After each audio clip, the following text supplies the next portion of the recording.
Hey guys, today's topic we're going to talk about is aerobic training or steady state cardio.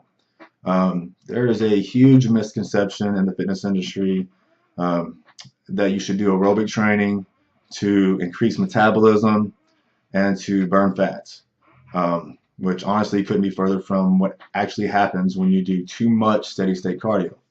Not only does it not increase your metabolic rate, but it causes it to downregulate. Um, Now, I'm not saying you should never do steady state cardio. The issue is the prescription and the application of it. Everything has its place in a training program if applied properly. Um, the big thing is these marathon sessions that uh, are being prescribed from these so-called coaches out there um, to get a client into contest condition, or even just a regular everyday person trying to lose body fat. And over time, your body adapts to the cardio that you're doing, especially low intensity steady state, and you get diminishing returns from it. First, I'm going to kind of discuss the term cardio and aerobics. Most of the time, the terms cardio and aerobic are used interchangeably, but they are not the same thing. Any exercise that causes enhanced respiration is cardiovascular. Aerobic refers to the state in which cardio work is performed. And aerobic usually means low intensity steady state cardio. Walking on the treadmill at 3 miles per hour for 40-45 minutes. If you're training with any degree of intensity in the weight room, for whatever program that you're doing, there should be an oxygen debt that accompanies it. This is a form of cardio. It's just anaerobic and glycolytic in nature. During a contest prep, or with anyone trying to lose body fat, steady state cardio is typically added in to enhance fat burning and increase metabolism. But what is actually happening when you do aerobic training is your body becomes more efficient at using fat as an energy source. But when you are more efficient, it means you're going to use less of it, not more of it. Eventually you have to go longer and longer to get the same effects that you did before. And again, that's the law of diminishing returns. We want our bodies to burn more fuel, not become efficient at using it. So, you start out doing 30 minutes of cardio a day, and then all of a sudden you have to increase that to 45 minutes, an hour, and people getting crazy doing, an hour plus cardio every day to get more effect from the training, so to speak, not realizing that they're doing the opposite of what they're trying to accomplish. You can look at a real world example. Look at people in marathons. Every year there are thousands of overweight people doing them. If aerobic training was the absolute best way to burn fat, then preparing for a marathon should induce a ton of fat loss. But looking at the individuals that are doing them, that's obviously not the case. There was a study published in the Journal of Sports Nutrition. It was a 12-week study. The findings were they had a group doing 45 minutes of aerobic training for 12 weeks, and then another group who just dieted alone without any added in aerobic training. And the aerobic training group had no positive effects on body fat or reduction in body fat over just the dieting group alone for the same period of time. Other than the calories that you burn while doing aerobics or steady state cardio, there's absolutely no benefit in raising metabolism. Anyone who is dieting or in a calorie deficit combined with a lot of aerobic training is slowing down their metabolism.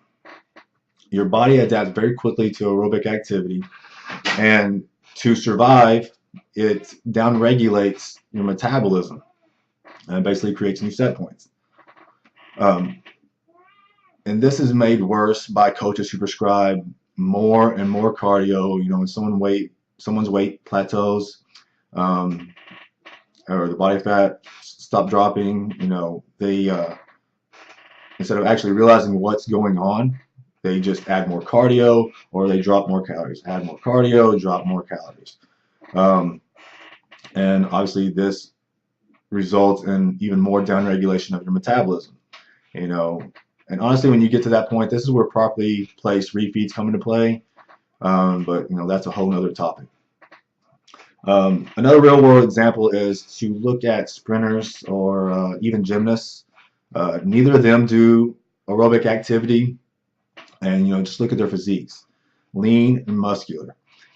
Their focus is mainly on strength and power because it enhances the metabolism and their lean body mass.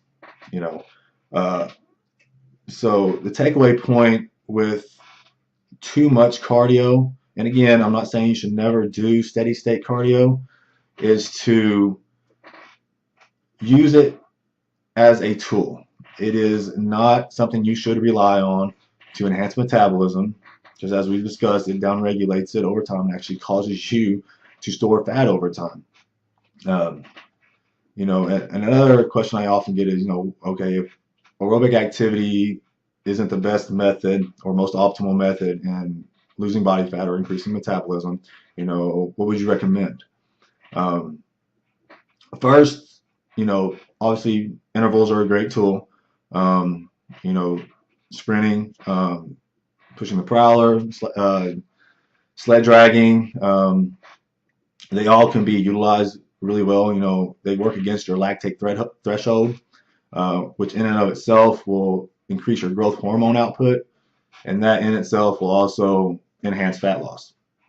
The thing you have to be kind of cautious of when you're doing interval work is typically it focuses a lot on the lower body, and if you combine that with your lower body weight training, you just have to be very cautious of the demand it's putting on your system and making sure you're getting enough recovery. So it's something you can't do every day. That's the con to it. Another method, which I use a lot with my females especially, is kind of taking it from a whole body approach, implementing complexes, circuits, so to speak. And there's different applications of this. I've had females to where they're doing their traditional training on one session, and then another session, we're putting together 8 to 10 exercises, more functional based movements, not focusing so much on the muscle but more on the movement, focusing on speed and power, minimal rest, so doing 8 to 10 exercises back to back, then resting anywhere from 2 to 3 minutes, and then repeating that anywhere from 3 to 5 times, depending on the circuit and the individual, of course. Another way for bodybuilders that I've found is, keeping with their traditional training is doing something as simple as, biplexing or supersetting a movement, a traditional movement, something like, bench press with, a core-based movement. That way the muscle you're targeting is getting the recovery, and then you're still getting the cardiovascular benefits, increasing the maximum heart rate, increasing your oxygen debt, and getting that, increase in lactate threshold as well. So you're getting that more anaerobic effect of training, involved in intervals, but you're not focusing just on one body part. So you're not going to hurt your recovery at all. There was a quote by Alan Cosgrove, I believe. I think I have it here. The quote reads, quite simply, aerobic training is grossly overrated. Overrated for health, overrated for performance, and definitely overrated for fat loss. My personal opinion is that it is practically useless for fat loss, but the real problem is aerobic training's detrimental effect on strength and hypertrophy work. So especially for all the figure girls out there, bikini competitors, bodybuilders, anybody in the physique industry doing a ton of steady state cardio, you're actually working against what you're trying to accomplish. So the big thing is to use it only when it's absolutely needed. You know, get the most out of the least, as I say all the time. Yes, it has its place. Yes, you can do it, but in my opinion, you know, any more than 45 minutes to 60 minutes, you know, 4 to 5 times a week of steady state cardio is the absolute max I would have any client ever do. You know, if you're having to do 2 hours of cardio a day, dieting and training to get into contest condition or just to lose fat in general, you know, something's off. Your training program's off. You know, you just need to watch out and just be cautious of what you're doing. Okay? Um, so, you know, aerobics have their place, but as far as effects on metabolism and fat burning, I would highly, highly recommend, you know, going with intervals, implementing complexes, you know, other forms of training to get much better metabolic effects and better results overall.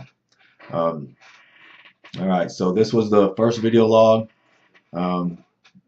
If you guys have any questions, you know, feel free to email me at alankress@hotmail.com. You can also check out my website, www.maximumperformancetraining.net. You can also check out my Facebook page. I post on there all the time. And hopefully this is the beginning of many educational video logs to come.